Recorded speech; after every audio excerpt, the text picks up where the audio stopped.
నిజామాబాద్ జిల్లా ఎడపల్లి మండలం మంగల్పహడ్లో విషాదం నెలకొంది. మరుసటి రోజు పెళ్లి జరుగుతుంది అనగా వరుడు ఆత్మహత్య చేసుకున్నాడు. మంగల్పహడ్ గ్రామానికి చెందిన ప్రతాప్ గౌడ్ గ్రామ శివారులోని గుట్టపై ఉరేసుకుని సూసైడ్ చేసుకున్నాడు. ఈ నెల 13న ప్రతాప్ కు పెళ్లి జరగాల్సి ఉంది. అయితే సోమవారం సాయంత్రం నుంచే ప్రతాప్ గౌడ్ కనిపించకుండా పోయాడు. కుటుంబ సభ్యులు ఎంత వెతికినా ఆచూకీ లభించలేదు. దీంతో కుటుంబ సభ్యులు పోలీస్ స్టేషన్లో మిస్సింగ్ కేసు నమోదు చేశారు. గ్రామ శివారులోని గుట్టపై చెట్టుకు ఉరివేసుకున్న ప్రతాప్ గౌడ్ ను గుర్తించారు గ్రామస్తులు.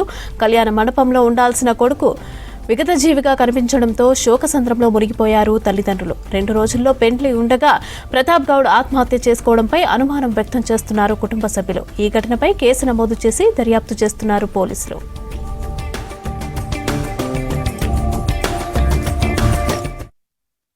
థర్స్డే రోజు గురువారం రోజు పెళ్ళి ఉండే, నిన్న పోషం పండుగ ఉండే, ఈరోజు పందిరి కార్యక్రమం. ఏమైందో ఏమో ఆయనకు అసలు పెళ్లి కార్యక్రమం ఏర్పాట్లు అన్నీ చేసుకున్నాము. పత్రికల కార్డ్స్ అన్నీ వంచేసినాం, అన్ని పెళ్లి ఏర్పాట్లు అన్నీ చేసుకున్నాము.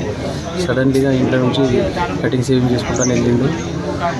తీరా మేము కంటిన్యూషన్ కాల్ చేస్తూ ఉన్నాము. ఆ రోజు కంటిన్యూ ఫోన్ ఈవినింగ్ వరకు మోగింది. ఎందుకు రావట్లేదని ఒక గంట 2 గంటల తర్వాత ఫోన్ లిఫ్ట్ చేయట్లేదని మేము అక్కడిక్కడ లింకడం కూడా స్టార్ట్ చేసినాం. మొన్న ఏం ఆచూకీ దొరకలేదు. నిన్న పొద్దున్న నుంచి కూడా మన నైట్ అంతా ఆఫ్టర్నూన్ నుంచి నైట్ అంతా నిన్న డే అంతా సర్చ్ చేసి నిన్న సాయంకాలం అక్కడ బండి కనబడ్డది. తీరా చూసేసరికి ఈ రకం చేసుకుంటాం. వాళ్ళు ఏం జరిగింది అయ్యిందని తెలియట్లేదు, అంత చిక్కట్లేదు. అక్కడ అమ్మాయి వాళ్ళకి ఇబ్బంది, ఇక్కడ మాకు ఇబ్బంది, అన్ని ఏర్పాట్లు చేసుకున్నాం. పెళ్లికి సంబంధించిన ఏర్పాట్లు అన్నీ జరిగిపోయాయి.